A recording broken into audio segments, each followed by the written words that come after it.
Taking immediate inspiration from the likes of John Carpenter's Halloween and Mario Bava's A Bay of Blood, Sean Cunningham's Friday the 13th, released in 1980, not only helped to cement a formula that would pave the way for hundreds of imitators, but was one of a number of films that reflected the immediate cultural concerns of the 1970s and early 1980s. The film and its production came together in the years during a major structural shift in the organisation of economic life, that is, during the political and cultural ascendancy of neoliberal capitalism and radical departure from post-war regulated capitalism.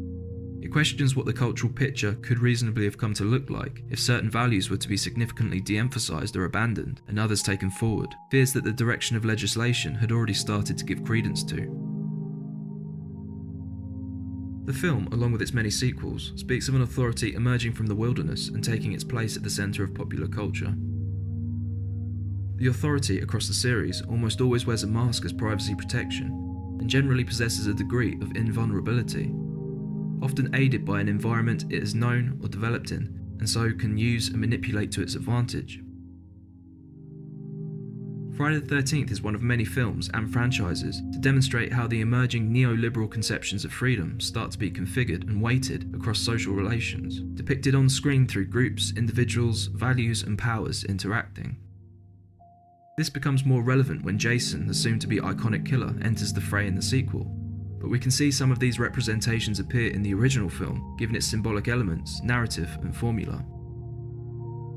As economist and media analyst Edward S. Herman has pointed out, neoliberal capitalism, or the triumph of the market, refers to the sharp increase in power and hegemonic position of the dominant market participants and to the now almost universal acceptance of market exchanges and private ownership as the exclusive way of organising economic life.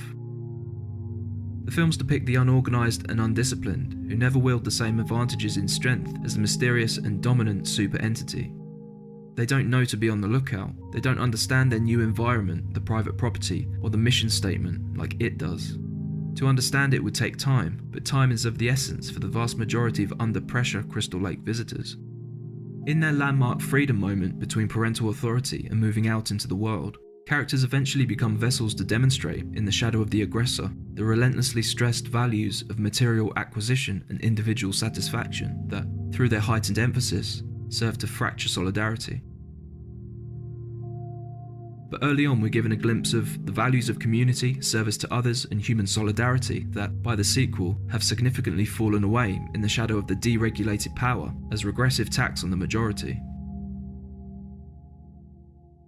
Friday the 13th talks, sometimes openly and sometimes implicitly, about the maintenance of natural, communal and psychological environments, as well as the kind of social relationships that have one eye on what threatens to disfigure, erode or slice them to pieces. Ones that have one eye on what pollutes and renders the environment a hazardous, if not unlivable terrain, given the kind of events and influences that informed its development and helps it to thrive without its features being identified as anything more than inaccurate folk rumours.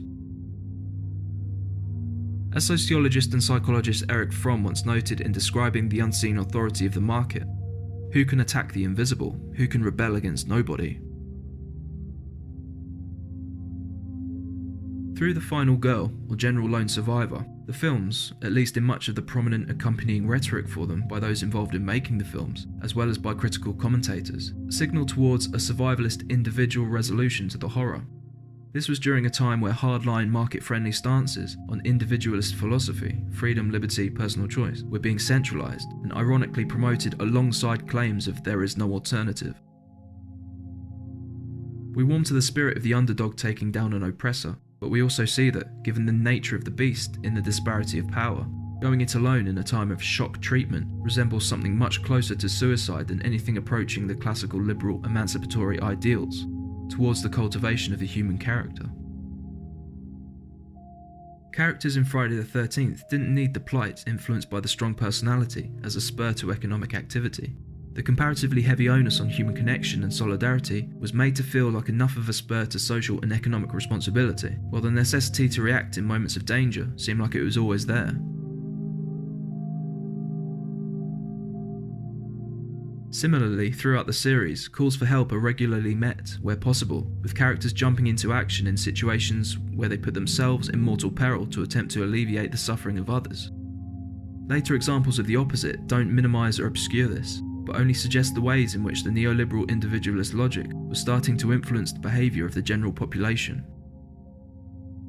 In depicting the individual's proximity to an authority, the films highlight the pitfalls or straightforward dishonesty of the 1970s and 1980s elite managerial rhetoric regarding individual rights. Who and what are considered legal individuals or persons, and which of those who or whats would inevitably be granted enormous protectionism, while others would have to practice market discipline.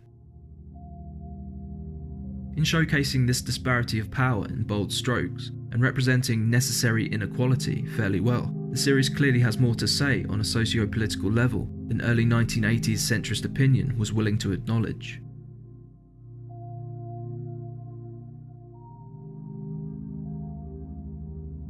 The accompanying rhetoric of the lone survivor that surrounds the films isn't entirely honest, even when the ultra-pressurised final 15 minutes often makes it seem like it's the final girl alone. After all, she's the one we're rooting for, but that she survives alone is never really the case.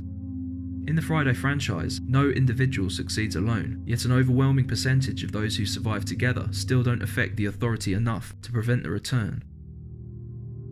The depletion of solidarity, the potential subsequent trauma, and the absence of the survivors from the sequels ensure the killer's longevity and strength in experience.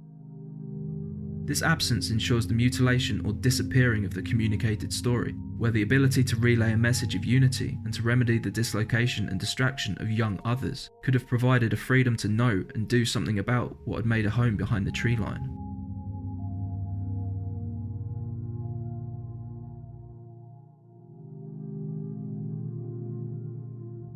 The series, in generally making the final women the most appealing, for example the most relatable, intelligent, compassionate and generally sympathetic characters, incorporates real humanistic interpretations of what self-realisation could look like, counter to market-friendly distortions. Despite her character generally being less developed than she could be, throughout the series she is by and large the sole conduit to express relevant issues regarding common inequalities affecting a high percentage of women. In Part 2, Ginny has to deal with being talked down to by idiots while demonstrating her compassion, intellect and possible career path. In Part 3, Chris tells a story about being followed and attacked. In Part 7, Tina gets gaslighted. And in Part 8, Rainey is thrown into the deep end, traumatised by her uncle. She forges her path from the woods, away from the torment and towards stable ground, beginning to address another disparity she never asked for. An emblem of the resilience of the human spirit, but then an elegy to and understanding with those who never make it out.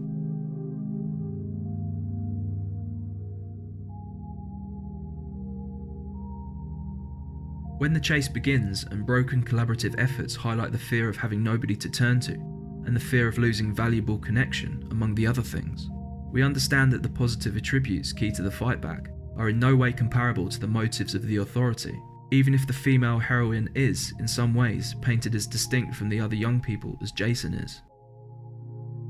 We see two sides of individualism under very different circumstances. The plight of the final girl, through the situation she's forced into, counters the rhetoric of the prescribed popular and thus acceptable individualism rising in the political mainstream at the time of production. She fights to survive against unconsensual moves on her personhood. She does not strive to be the crusading aggressor. We relate to her in how she represents the individual operating in a close proximity to power, and through the reality of having other people around as a means of solidarity, performing the kind of frantic defensive manoeuvres bound to leave her, along with any other survivors, with a heap of additional issues to address.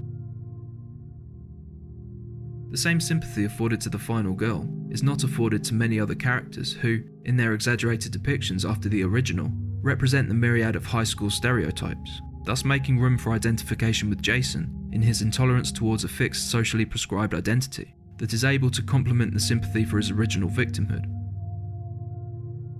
That said, conversations about whether or not the audience is encouraged to identify with a killer, especially in point of view moments, act as misdirection from the playing out of ideology within the narrative. We're diverted away from looking at how characters cope with pressure in proximity to power, away from the disparity of rights, away from the attributes of the authority, and what it takes for these actors to remain functional. This is similar to how neoliberalism tends to redirect attention towards the general public, to mystify structural power and keys to understanding it. As author and editor Lester Friedman puts it, horror films are inherently transgressive because they foreground issues polite society consistently avoids confronting. Recasting the art, in this case critical commentary of power and the status quo, as something society should worry about because it might affect the mentally ill. Wallpapers over that maybe the status quo the art is criticising, for example an economy prioritising and glorifying the loan shark while social spending, welfare and group solidarity is progressively eroded, does more at the structural roots to negatively affect the mentally ill than a popular product within its catchment ever could. Given the new power of market logic in the 1980s, as well as the emergence of the new right in the political mainstream, the villain's modus operandi of murder by numbers perfectly characterises the state's successful implementation of an economic logic that frees private individuals, in this case corporations as symbols of capitalist logic and artificial persons, with unprecedented rights afforded their way to the general detriment of social solidarity and the right to a sincere self-determination. The slasher body count functions as one of the clearest reflections of 1980s socio-political culture on screen, while being something critics and commentators still, albeit predictably, tend to ignore. For something so central to post-1970s society, you can only see these kind of omissions as glaring, in light of how these films were routinely dismissed as trash, with no or detrimental value. For all the positives professed to run from deregulation, less government interference, the problem of environmental destruction, or externalities as Milton Friedman called them, remain. These affect both the wider society, for example through carbon emissions and the proliferation of misleading information, and the individual in our emotional environment under heightened pressures to perform, and through the instability owing to the rise in living costs and depletion of social security, or as Friedman referred to social security, as large-scale invasion into personal lives without any justification. The pollution that Jason symbolises is glaringly obvious, and reflects how the weightings of individual rights, given the power imbalance between types of individual, artificial entities and human beings, are able to undercut human rights, in a place where capitalism would progressively impose itself into social relationships, where social security could have provided an effective safeguard against the individual falling victim to the rugged neoliberal crusader.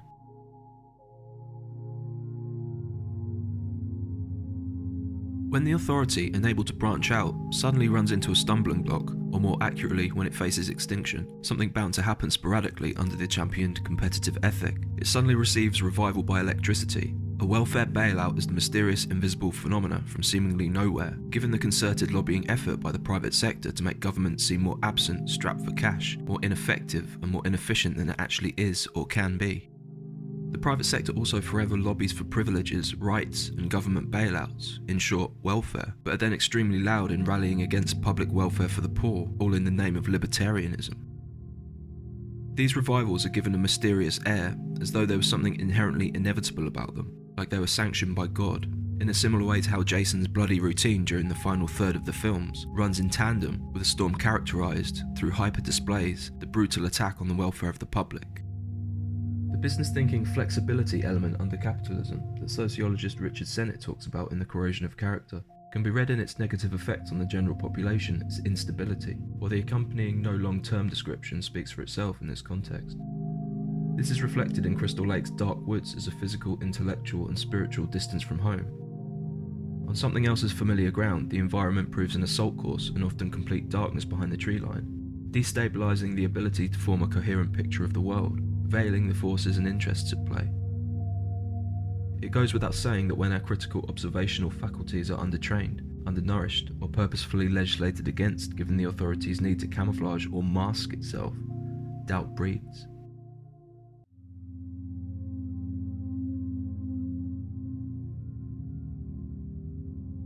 Friday the 13th paints a socially democratic or communal utopia, before implying what will happen if characters rest on their laurels. The film depicts the green countryside, flowing streams, a friendly, optimistic and dream-inspired girl greeted by a friendly animal, a helpful small-town community, an easygoing boss, relaxed work relations, a playful atmosphere, and a togetherness in the face of what would have been far greater threats in having to face them alone. For example, the snake, the open water, the dark, or generally being a woman in society. During his conversation with Annie, a trucker alludes to the destructiveness of an actor invisible to the public eye when they are afforded the freedom to pollute and the liberty to not be held accountable for polluting.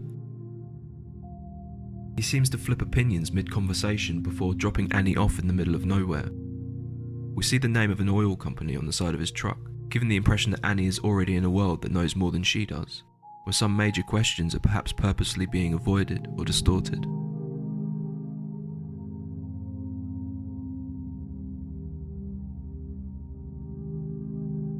Both mother and son antagonists surveil without notice and hold a monopoly of control over communications to the outside world, given the propensity of the characters to cut the power or phone lines.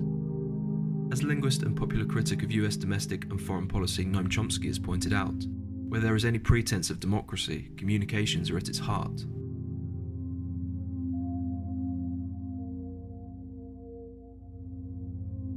The cut power brings oneness with the dark of the woods, a place where the authority grew up hunting.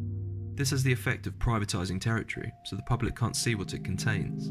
The enforcement of protectionist measures, against freedom of information rights, against the visual and social interaction necessary for clarity, for meaningful democratic input or accountability. Fractured relationships proliferate after the original film, but characters inevitably wander alone in the first.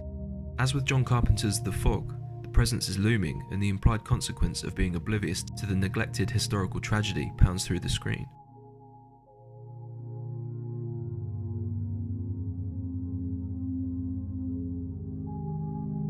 As an audience watching Friday the 13th, we feel warned of the importance to stay alert. We also connect to the young.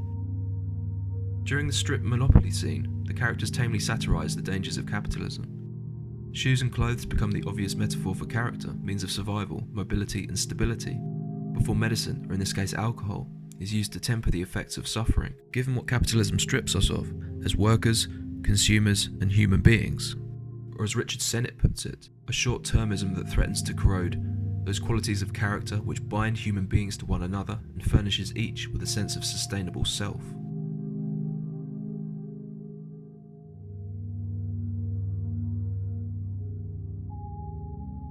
In the original film, care and mutual concern of different kinds are depicted far more frequently than in following entries. Jack and Marcy's tender scenes before and after their cabin scene emphasise sharing and compassion in the former, and a positive but never arrogant self-worth in the latter. Marcy, barefooted in the dark cabin, makes fun of what might be perceived as her outward imperfections based on dominant trends, with a standard of how you're meant to look to fit into the dominant culture can instill detrimental ideas about body image and self-worth.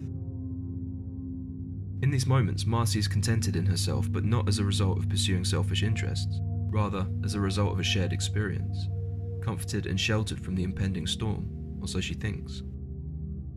She finds through reciprocity human antidote to the seeds of doubt embedded by the likes of the cosmetics industry, to foster a consumer choice solution to the deficiencies they create. In this brief moment, Marcy represents the mentality and spirit freed from authoritative social constructs and repressive sexual norms. She drifts as if one with the environment, but without the knowledge of what lurks in this one and what values it's hostile towards.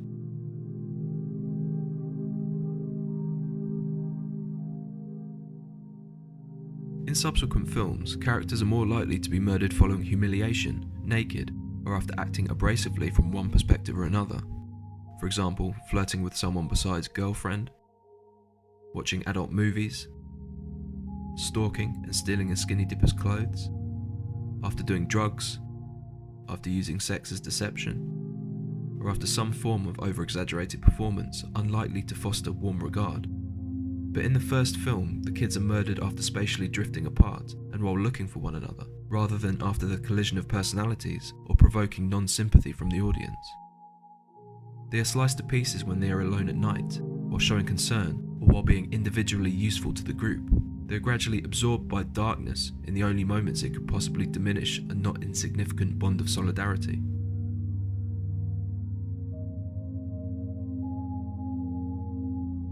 Radical mutilation and disfigurement mark the killer's modus operandi, as well as mongoloid appearance, mirroring a political philosophy that had mutated, or been disfigured, away from its professed origins, and one that sought to change the heart and soul of people into individualist warriors, but instead left most of them adrift in its implicit, dark, isolated reality, where everything, including artificial individuals, are so much larger, more powerful, and more organised in comparison.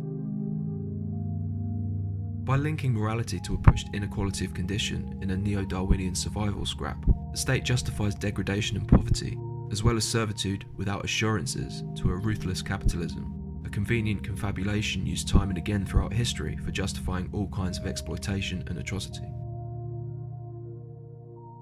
As with Halloween, Friday the 13th bombards our heroine with the quick-fire corpse rollout.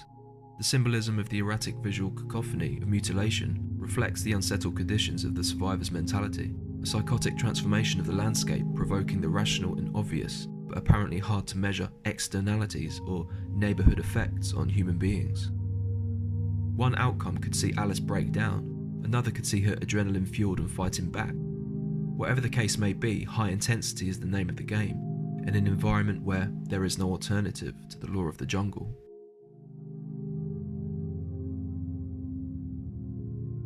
From the depictions of psychological trauma, questions arise regarding the neoliberal orthodoxy's saturation into everyday life and its influence in drawing lines of acceptable thought and behaviour, while cutting out dissenting opinion or repackaging dissent as product advertising.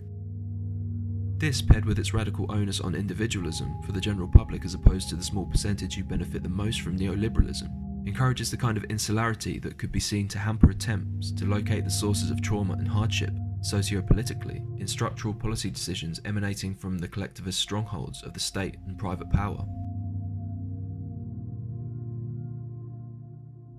Where wealth can buy pressure groups, create think tanks and foster close ties to governments, propagated ideals of private profit impose themselves without consent and, a lot of the time, without us realising that there are differences between what we need and what they want. These interests spend a lot of money on informing public opinion, a pursuit where billions of dollars a year wouldn't be wasted if it didn't foster the right results, if it wasn't profitable. If power can influence behaviour to the extent that mass society, or the herd, accept neoliberalism's guiding logic without realising it, what consequences might this have for freedom of the individual, for psychological evaluation, if we get caught in a place where all fingers belonging either to the violent coercive state or exploitative private power, legitimised by public opinion, point back to us?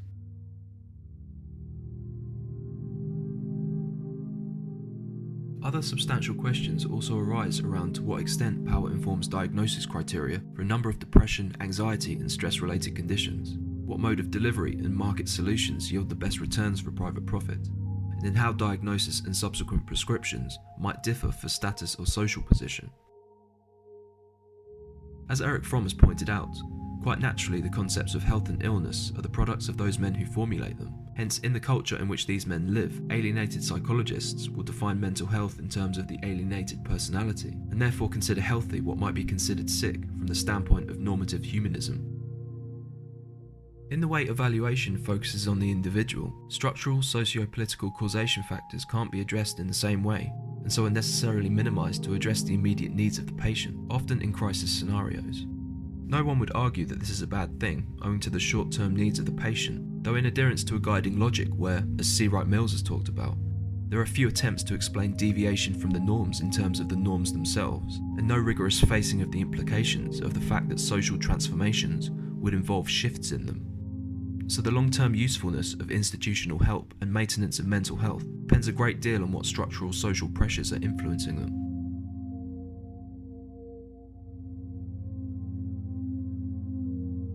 Dependence on a structural logic and system that openly desires, creates and relies on inequality, encourages a self-centered outlook, encourages finger-pointing at those perhaps suffering in silence, and monopolises more of our time as the cost of living rises and social care benefits are systematically eroded, will undoubtedly have consequences for mental health and a lot more further down the line. The figure the boy Jason eventually took became far removed from how he was originally thought about. At the same time, over the course of the series, the behaviour of the young characters started to assume the precepts that Mrs. Voorhees laid out in her assessment of the young, rather than keeping an onus on them as sympathetic characters.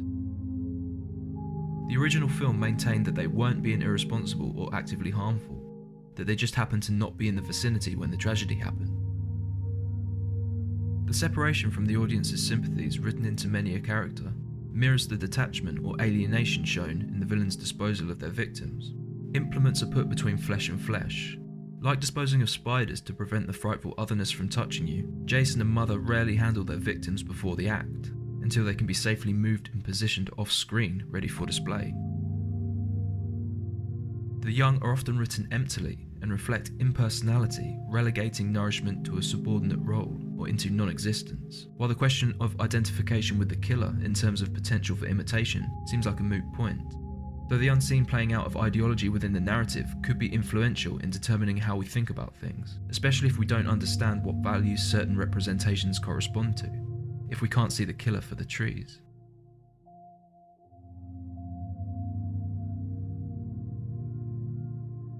In the first film, we are taken in by a warm dynamic, not only the one existing between the campers, but the one between the workers and boss, Annie and helpful small-town community, and between Steve and the locals. In the group dynamic, we have individuals doing their own thing, friendships and romantic relationships, a composite of society with an accent on its more wholesome elements, to contrast with the approaching storm and all it could break. The storm descends on a group of young people in the most free and alive time of their lives, living between school and going out into the world, where possibilities and hopes for the future are at their height. The precipice on which they were standing would also be the precipice on which the real world was leaving the post-war settlement behind, both structurally and spiritually. You can feel the sense of momentous occasion in the cinematography. The young saw the future and the future was hopeful, but there were other factors at play, things buried or omitted from the general consciousness, factors they'd soon be forced to deal with. The information about the death curse via Ralph never made it from Annie to the rest of the group. Paying caution to the wind, treading carefully in Crystal Lake's dangerous environment could have made all the difference.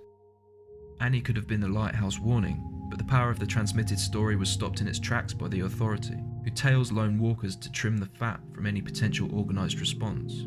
A story that would have armed the uninformed with a heightened need to stay alert, stay close to one another, flee or mount a fight back.